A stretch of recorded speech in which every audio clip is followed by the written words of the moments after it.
পরম প্রেমময় শ্রী শ্রী ঠাকুরের চরণে শতকোটি প্রণাম। পরমারাধ্যা জগজ্জননী শ্রী শ্রী বড়মার চরণে শতকোটি প্রণাম। পরম পূজ্যপাদ শ্রী শ্রী বরদার চরণে শতকোটি প্রণাম। পরম পূজ্যপাদ শ্রী শ্রী আচার্যদেবের চরণে শতকোটি প্রণাম। পরম পূজ্যপাদ শ্রী শ্রী অবিন্দাদার চরণে শতকোটি প্রণাম জানাই। ঠাকুর পরিবারের সকলের চরণে শতকোটি প্রণাম জানিয়ে এখানে উপস্থিত সকলকে আমার রাও জয়গুরু জানাই। আমাকে এখানে ঠাকুরের কিছু কথা বলার জন্য বলা হয়েছে, কিন্তু আমি তো সেভাবে খুব একটা ভালো বলতে পারি না, তবে চেষ্টা করি। তো ঠাকুরের কথা বলার মতন সেই সাধ্য আমার নেই, সেই ক্ষমতা আমার নেই, তবু আমি কিছু বলার চেষ্টা করছি। ভুল ত্রুটি হলে আমাকে মার্জনা করবেন। প্রথমেই বলি যে আমরা যে ধর্ম, এই যে ধর্ম ধর্ম করছি, তাই ধর্মটা কি, ধর্ম করলে কি হয়। তা একবার কৃষ্ণপ্রসন্ন ভট্টাচার্য মানে কেষ্টদা ঠাকুরের খুব প্রিয়, তা কৃষ্ণপ্রসন্ন ভট্টাচার্য একবার ঠাকুরকে জিজ্ঞেস করছেন যে ধর্ম করলে কি হয়। তা তখন ঠাকুর একগাল হেসে তখন মিনিশের মধ্যে তিনি টুইঙ্কেল অফ দ্য আই মানে চোখের পলক ফেলা মাত্রই তিনি বললেন, ধর্ম কমন সেন্স গ্রো করে, কমন সেন্স গ্রো করে মানে সাধারণ জ্ঞান বাড়ায়। তাই ধর্ম করলে সাধারণ জ্ঞান বাড়ায়। তো আমরা অনেক সময় দেখেছি যে অনেক ভিড়ভাট্টা রাস্তার মধ্যে কিছু মানে তার অর্থ মান যশ সবই রয়েছে, কিন্তু তার কমন সেন্স নেই। ওই ভিড় রাস্তার মধ্যে দিয়ে হয়তো দেখা গেল যে খুব জোরে বাইকে করে যাচ্ছে, তার যদি এতটুকু সেন্স থাকতো তাহলে পরে সে জোরে বাইকটা চালাবে না, কারণ সে নিজেই নিজের মৃত্যুকে আহ্বান জানাচ্ছে, বিপদগামী হচ্ছে। তাই এই সেন্সগুলো থেকে আমাদের বাঁচায় ধর্ম, ধর্ম থেকেই আসে জ্ঞান, আর সেই জ্ঞানই হচ্ছে বিশ্বরূপ, সেই জ্ঞানই হচ্ছে আমার পরম পিতা পরম দয়াল, যিনি আমাদেরকে সব সময় সেই জ্ঞানের ভাণ্ড নিয়ে বসে রয়েছেন আমাদের জ্ঞান দেওয়ার জন্য।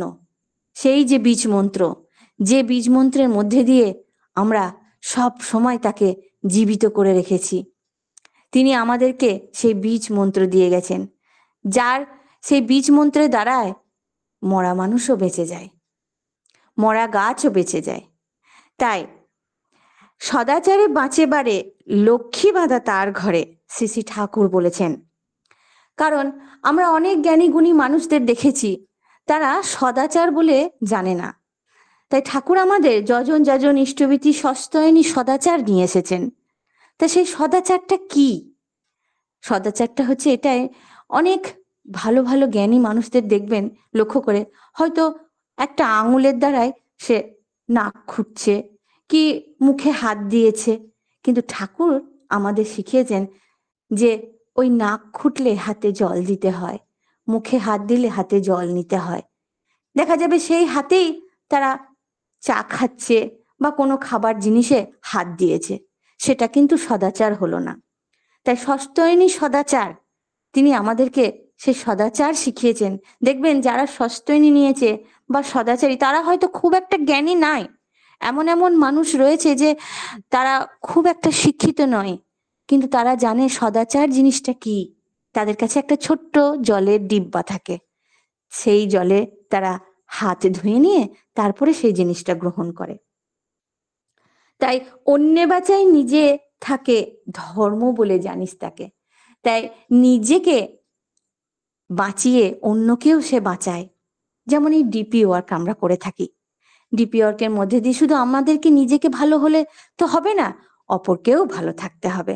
আমার ঘরটা সুন্দর করে গুছিয়ে রাখলাম, পরিষ্কার পরিচ্ছন্ন করে রাখলাম, তা করলে হবে না। আমার চারিপাশটা জঙ্গলে আবর্জনায় ভর্তি, সেই পোকামাকড়গুলো আমার ঘরে এসে হামলা করতে পারে। তাই আগে আমাকে সেই বাড়টাকেও পরিষ্কার করতে হবে। তাই প্রথমে আমি নিজের মনে ঠাকুরকে প্রতিষ্ঠা করব, তারপরে আমার ঘরে, তারপরে আমার ঘরের লোকেদের আত্মীয় স্বজনের মধ্যে বিলিয়ে দেবো, তারপরে আমার পরিবার, পারিপার্শ্বিক, গোটা দেশে আমার ঠাকুরকে বিলাবো। তাই প্রথমে আগে আমাকে শুদ্ধ হতে হবে, আগে নিজেকে পরিষ্কার হতে হবে।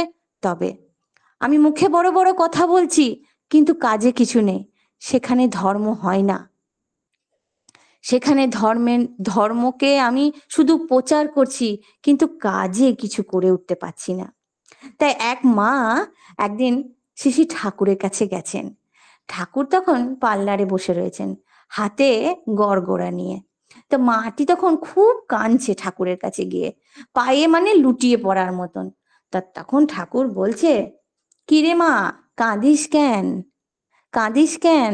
তা তখন মা আরো জোরে জোরে হাউমাউ করে কাঁদতে কাঁদতে বলছে, ঠাকুর, আমার আর বাঁচতে ইচ্ছা হচ্ছে না।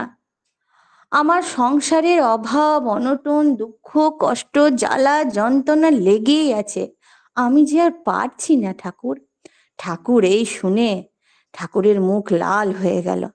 ঠাকুর তখন উঠে দাঁড়ালেন এবং তার সেই দিব্য রূপ, মুখ দিয়ে যেন তার আলোর ছটা বেরিয়ে আসছে, গোটা মুখে আলো, গোটা শরীরে যেন এক দিব্য জ্যোতি, জ্যোতির্ময়। তা সে আলো দেখে মা তখন ছুটতে গিয়ে ঠাকুরের ওই চরণ দুটি জড়িয়ে ধরে বলছে আর কাঁদছে, ঠাকুর তুমি শান্ত হও।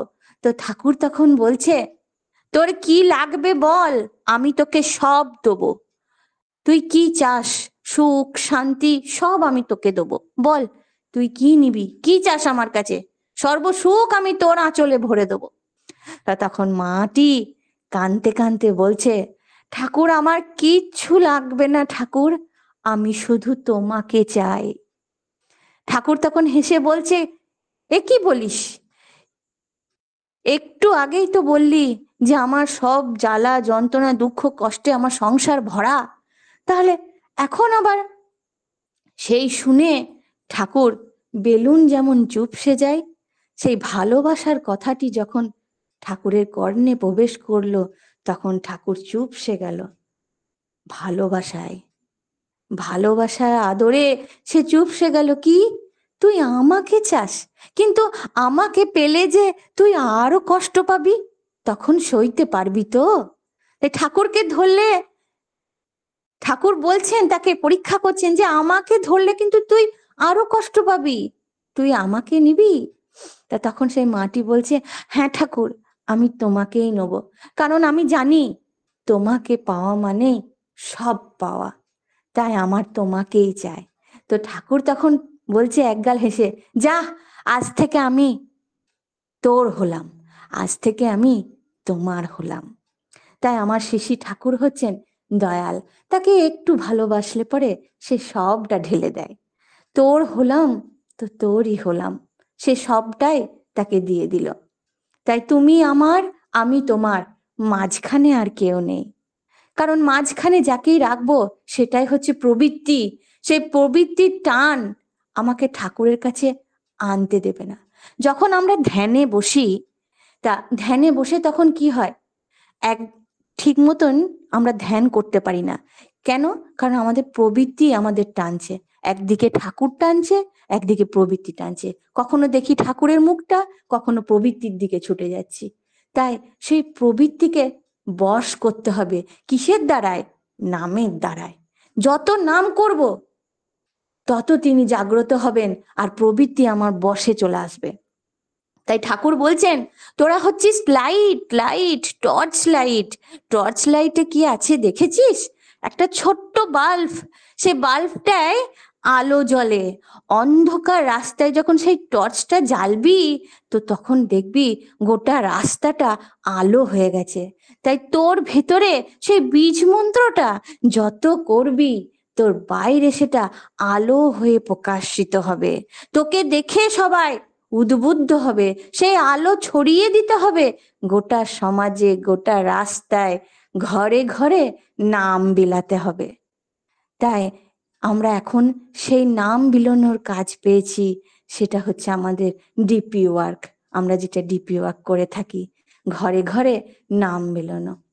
তাই সে ঘরে ঘরে নাম বিলাতে গিয়ে কি দেখি, যে যেমন একটা ডোবাতে জল রয়েছে, সেই ডোবার জলে যখন শুকিয়ে যায় তখন সেই জলটা গন্ধ হয়ে যায়। আবার যখন বৃষ্টি পড়ে তখন হয় ওই ডোবার জলটি আবার ফুলফিল হয়ে ওঠে, মানে ভর্তি হয়ে যায় কানায় কানায়। আবার যখন জলটা কিছুদিন পর আবার একভাবে থাকতে থাকতে একটা পচা গন্ধ বের হয়, তখন সেই ডোবাটিকে কি করতে হয়, সেই ডোবাটিকে যদি আমি একটা নালা কেটে দিই, একটা রাস্তা বানিয়ে দিই, সেই রাস্তাটা থেকে সেই জলটি যখন গড়িয়ে কোনো বড় নদীতে বা সাগরে গিয়ে পড়বে, তখন সেটা ডোবা থাকবে না, সেই জলের সেই নোংরা জলটা সেই ডোবার জল থাকবে না, সেই জলটা হয়ে যাবে অমৃত। হয় কোনো নদীতে বা সমুদ্রে গিয়ে বড় জায়গায় গিয়ে তার স্থান হবে।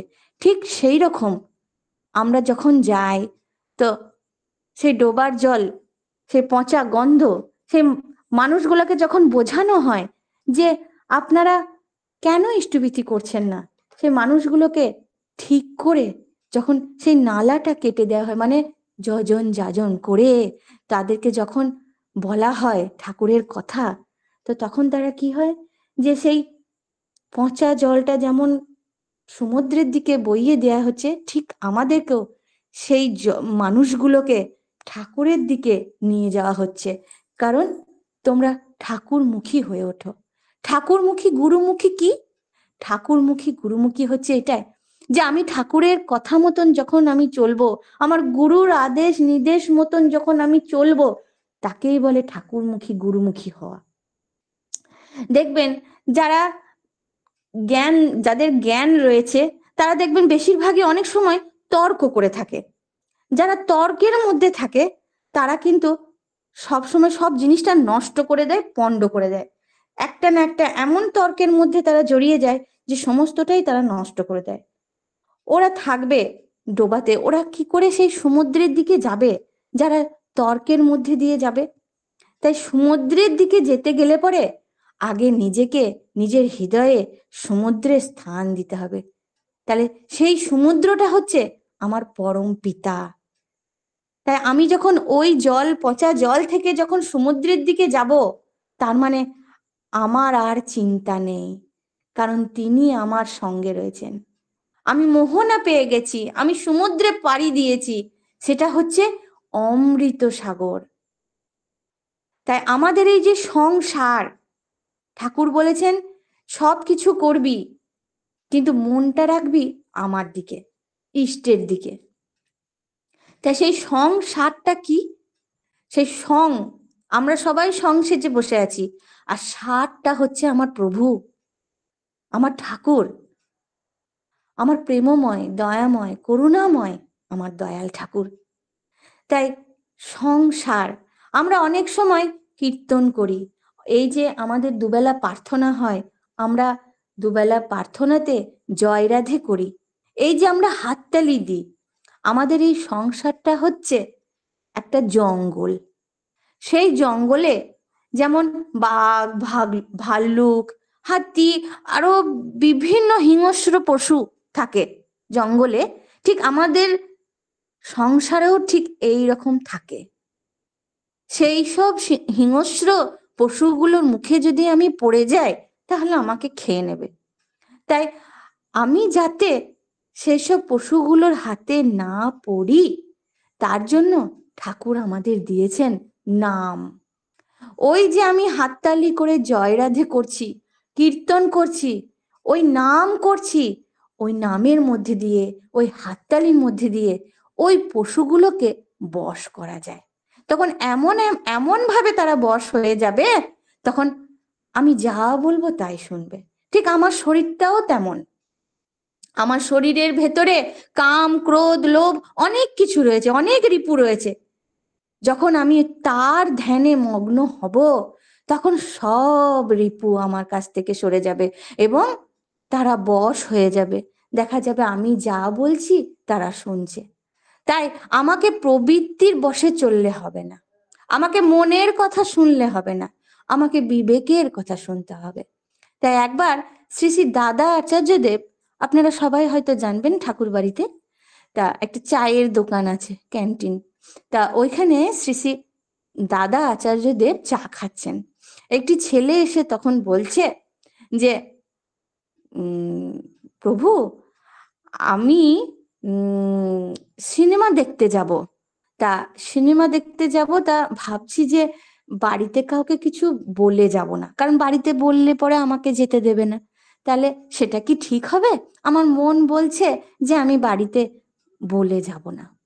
তা তখন শ্রী শ্রী দাদা আচার্যদেব বলছেন যে তোমার মন বলছে যে বাড়িতে বললে হয়তো বাবা মা আমাকে যেতে দেবে না, কিন্তু তোমার বিবেক কি বলছে? আমাদের আমাদের মধ্যে দুটো ঘন্টা আছে, এক হচ্ছে মনের ঘন্টা, একটা হচ্ছে বিবেকের ঘন্টা। তা মনের ঘন্টার কথা যদি তুমি শোনো, তুমি সারা জীবন ওই চোখের জলে ভাসবে। যখন বাবা মা জানতে পারবে, তখন তোমার বাবা মায়ের কাছে তুমি ছোট হয়ে যাবে, তারা কষ্ট পাবে, তুমি কষ্ট পাবে। আর বিবেক তোমার কি বলে তুমি দেখো, যে মানুষ বিবেক দ্বারা বিচার করে তার কখনো দুঃখ কষ্ট ধারে কাছে আসে না। তাই সমস্ত কিছু ওই জ্ঞান ভাণ্ড তিনি দিয়েছেন আমাদের মাথায়। তাই বিবেক দ্বারা বিচার করো। সেই বিবেকটাকে সুন্দর করে তুলবে কি করে? তার জন্য তার শরণাপন্ন হতে হবে, তাকে ভালোবাসতে হবে, তার নাম করতে হবে। নাম ধ্যানের মধ্যে দিয়ে সেই বিবেকের জাগরণ ঘটবে, তখন তুমি সব পাবে। জানি না কতটা সময় চলে গেল, তবে আমি একটি ছোট্ট দয়ার কথা বলবো। সেই দয়ার কথাটি হচ্ছে, একটা ডাক্তার বাবু এক গ্রামে, মানে অজ গ্রাম, তা সেই গ্রামে তিনি ডাক্তার হয়ে এসেছেন। সেখানে মানে কোনো মানুষ যদি রাত বিরিতে অসুস্থ হয়, তাহলে তাকে নিয়ে যেতে মানে হাসপাতাল এতটাই দূরে যে ট্রিটমেন্ট তো হবেই না, আবার নিয়ে যেতে সে শেষ। তো সেই জন্য তাকে সেইখানে ডাক্তার, খুব ভালো ডাক্তার, খুবই ভালো, তার আচার ব্যবহার খুব যথেষ্ট ভালো। কেন না, তিনি গুরু দীক্ষিত, তিনি দীক্ষা নিয়েছেন, ঠাকুর আমার পরম পিতার দীক্ষিত। তা তিনি যখন গেছেন, তা সবাই তাকে ভগবান বলতে লাগলেন, কেননা তিনি এত সুন্দরভাবে, তার আচার আচরণ ব্যবহার ছিল ডাক্তারবাবুর, যে তাকে দেখলেই মানুষ সুস্থ হয়ে যেত। তা প্রচন্ড ভিড়ের মধ্যে, মানে প্রচুর আশেপাশে গ্রাম থেকেও তার কাছে ডাক্তার দেখাতে আসতো। তা একদিন এক গুরু ভাই বলছে, তিনিও ডাক্তার দেখাতে এসছেন, তা কথায় কথায় বলছে, ডাক্তারবাবু আপনার পিছন দিকে তো দেখছি আমার ঠাকুরের একটা সুন্দর ছবি, তা আপনি তো দীক্ষিত? তা তখন ডাক্তারবাবু বলছে, হ্যাঁ হ্যাঁ আমি দীক্ষিত। তো সৎসঙ্গে যাওয়া হয় ডাক্তারবাবু? তা তখন বলছে, না এত পেশেন্ট, আমার এই চাপে আমি যেতে পারি না। তা তখন ওই গুরু ভাইটি বললেন, মাঝে মাঝে একটু সৎসঙ্গে অ্যাটেন্ড করেন কেন, আপনারও ভালো লাগবে। সব সময় এই রুগীদের মাঝখানে থেকে থেকে একটু অ্যাটেন্ড করবেন, দেখবেন আপনারও মন টন ভালো থাকবে। তা তখন সে তখন হেসে বলে, হ্যাঁ চেষ্টা করব, যদি সেরকম সুযোগ সুবিধা হয় নিশ্চয়ই আমি সৎসঙ্গ অ্যাটেন্ড করার চেষ্টা করব। তারপরে কিছুদিন যাওয়ার পর হঠাৎ তখন একটা মানে ঘোষণা হচ্ছে যে এইখানে সৎসঙ্গ হবে, তো অমুক জায়গায় এখানে সৎসঙ্গ হবে, সবাইকে নিমন্ত্রণ করা হচ্ছে, অ্যানাউন্স করা হচ্ছে। তা তখন ডাক্তারবাবু মনে মনে করলেন যে গেলে তো ভালোই হয়, দেখা যাক। তা সেই গুরু ভাইটি এসেছিলেন, দেখছে ডাক্তারবাবু চেম্বারে নেই। তা উনি একটা কাগজে লিখে দিয়ে গেলেন যে ডাক্তারবাবু সৎসঙ্গে যেন অবশ্যই আসবেন। তা ডাক্তারবাবু যখন চেম্বারে এসে তখন দেখছে যে মানে বাইরে গেছিলেন রোগী দেখতে, তো ওই গ্রামের ভেতরেই কারোর বাড়িতে তিনি রোগী দেখতে গেছিলেন, চেম্বারে ছিলেন না। তা তিনি যখন চেম্বারে ফিরে আসেন, তো এসে তখন দেখছে যে একটা চিরকুটে এক লেখা আছে যে সৎসঙ্গে অ্যাটেন্ড করার জন্য।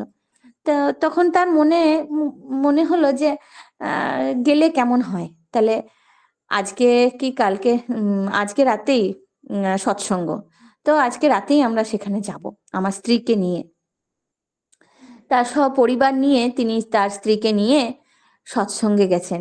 সৎসঙ্গে যেতে যেতে যাওয়ার পরই আর কি মানে প্রার্থনা যেমন আর কি হয়ে থাকে, গান কীর্তন সমস্তটাই বেশ সুন্দরভাবে ইষ্ট আলোচনা, হ্যাঁ। তো তারা সেসব শুনলেন, খুব আনন্দ উপভোগ করলেন। শেষকালে ঠাকুরের প্রসাদ বিতরণ হলো, খুব বেশ ভালোই। তারা যখন এবার মানে বাড়ি ফিরবে, ফেরার পথে দেখছে রাস্তায় মাঝে মাঝে অনেক জল হয়েছে, কাদা। তা তখন তার স্ত্রীকে বলছে যে হ্যাঁ গো, এত বৃষ্টি, জল, কই আমরা তো সৎসঙ্গে ছিলাম, কই কিছু তো বুঝলাম না, তা এত বৃষ্টি হয়েছে, তা রাস্তায় যে একবারে কাদা জলে ভর্তি হয়ে গেছে। তো যাই হোক করে যখন একদম তার ঘরের কাছাকাছি যখন আসছে, তা তখন আহ একটা মানে সবাই তো ডাক্তারবাবুকে খুব ভালোবাসতেন। তা দেখছে তার ঘরের কাছে প্রচুর লোক হাতে জলের বালতি নিয়ে দাঁড়িয়ে আছে, কেউ জল ছেটাচ্ছে, এরকম ব্যাপার। তো একটি ওখানের মধ্যে একজন গ্রামের লোক ওখানেই ছুটে এসে বলছেন, ডাক্তারবাবু আপনি কোথায় গেছিলেন? আপনি কোথায় গেছিলেন? আপনি আজকে ছিলেন না তাই, না হলে যে আপনার কি হতো। তখন বলছে কি হতো? যে বলছে এমন আপনার ওই দিকের চেম্বারে একটা জানলা ছিল, সেই জানলাটা খোলা ছিল, এমন জোর বাজ পড়লো, সে আলোটা আপনার ঘরে দিয়ে ঢুকে গেল চেম্বারে। বোধহয় আপনার ঘরে কিছু আগুনও লেগে গেছে, আপনার খাতাপত্র ইয়ে সব জ্বলেও গেছে। আমরা তাড়াতাড়ি করে ছুটে এসে ওই জলের বালতি নিয়ে এসে দেখুন সব জল ঢালছি। তখন বলছে সে কি? তাড়াতাড়ি করে তখন ডাক্তারবাবু দরজা খুলেই চেম্বারে ঢুকেছেন। ঢুকে দেখছেন যে তার টেবিলের সামনে প্রেসক্রিপশন আরো কিছু কিছু কাগজ, বই টই যেসব আর কি রয়েছিল, ডায়েরি, অনেক কিছুতে দেখছে আগুন ধরে গেছে।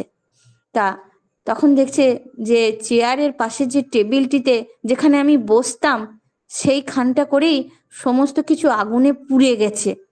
তা তখন তিনি হতভম্ব হয়ে চুপ করে বসে পড়লেন।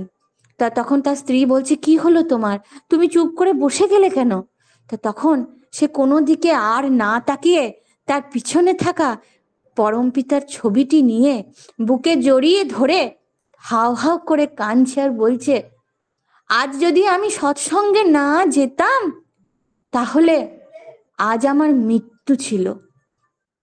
কারণ এই টেবিলে বসেই আমি, এই চেয়ার টেবিলটায় বসেই আমি আমি পেশেন্ট, আমার সময় হয়ে গেছে, এই চেয়ার টেবিলে বসেই আমি সমস্ত কাজ সারতাম।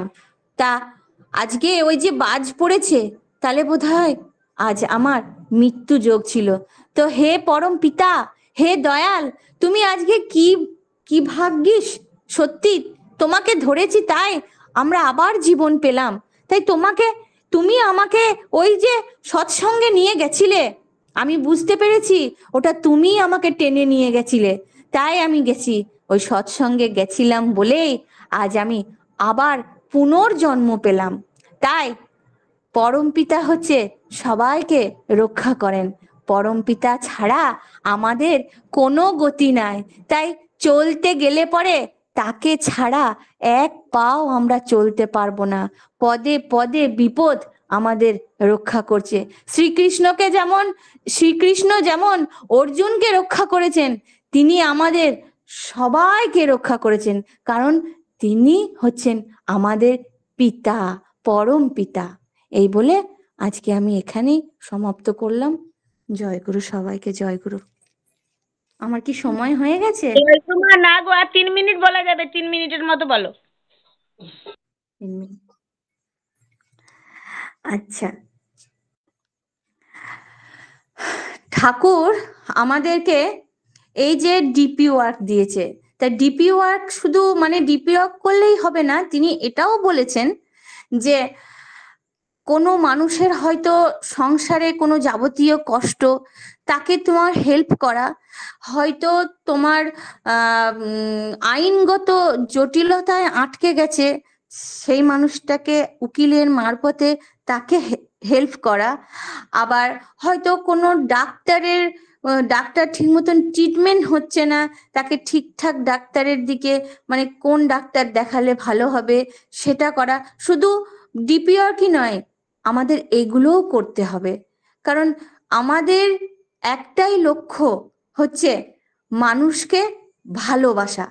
তিনি বারবার বলেছেন একটা মানুষের জন্য তিনি সমস্ত সাম্রাজ্য ছেড়ে দিতে পারেন। তাহলে আমরা কোন দেবতাকে ধরেছি, কোন ঠাকুরকে ধরেছি যে একটা মানুষের ভালোবাসার জন্য তিনি সব ত্যাগ করতে পারেন? আর আমরা তার জন্য কি কিছুই করতে পারবো না? তাই আমাদেরকে সেই তার কথা, তার আচার আচরণ, চলা ফেরায় সব সময় তাকে স্মরণ করে তার কথা মতন আমাদেরকে চলতে হবে। কারণ তিনি আমাদের শিখিয়েছেন বাঁচা বাড়ার পথ। আমি যদি তার কথা মতন চলতে না পারি তাহলে কি করে বাঁচবো, কি করে বাড়বো? তাই বাঁচতে বাড়তে গেলে পরে তাকে অনুসরণ করে আমাকে চলতে হবে। তিনি আমাদের সেই চাবি দিয়েছেন হাতে, যে চাবিতে সমস্ত তালা খোলা যায়, সমস্ত বাধাগুলোকে কাটিয়ে ফেলা যায়। তাই সেই পরমপিতাকে মাথায় নিয়ে আমরা সব সময় চলবো। আমরা কখনো কোনো কারণে যেন তাকে এক বিন্দু ছেড়ে না দিতে পারি। তিনি শুধু বলেছেন তোরা একবার আমাকে ভালোবাস, আমি তোদের সব দেবো। তাই একবার ঠাকুর এক জঙ্গলের মধ্যে দিয়ে যাচ্ছেন, তার সঙ্গে আরো সবাই রয়েছে। তা তারা যারা সেবায়িত বা ভক্ত তারা সবাই রয়েছে। তা তখন ঠাকুর যারা রয়েছে তারা তখন বলছে ঠাকুর ওই দিকে যেন না, ওই দিকটা হচ্ছে বিষ্ঠা, বিষ্ঠা মানে পায়খানা, তা ওই দিকে যেন না ঠাকুর, আপনার পায়ে সেই বিষ্ঠাগুলো লাগবে। তো ঠাকুর বলছে তোরা আমার সঙ্গে সঙ্গে আয়, তো কিচ্ছু হবে না। তো ঠাকুর এমন ভাবে গেলেন যে কোনো বিষ্ঠা তার পায়ে লাগেনি। তা তখন যাওয়ার পরই তার পিছু পিছু যে ভক্তরা ছিল, তার ঠিক যেখানে যেখানে ঠাকুর পা ফেলেছে সেখানে সেখানে তারাও পা ফেলেছে। যে তখন বলছে দেখ তোদের পায়ে কি বিষ্ঠা লাগলো? তা বলছে না ঠাকুর আমাদের পায়েও লাগেনি। তাই আমাদের এই সংসারটা ঠিক ওই বিষ্ঠার মধ্যেই পড়ে রয়েছি আমরা। ঠাকুরের পায়ে পেঁচে পেঁচে যদি আমরা যাই, মানে ঠাকুরের বলা মতো যদি আমরা চলতে পারি, তাহলে কিন্তু আমাদের আর ওই বিষ্ঠা লাগবে না। তাই সব সময় তাকে আমরা সঙ্গে নিয়ে চলবো, এই বলে এখানেই আমি সমাপ্ত করলাম। জয় গুরু।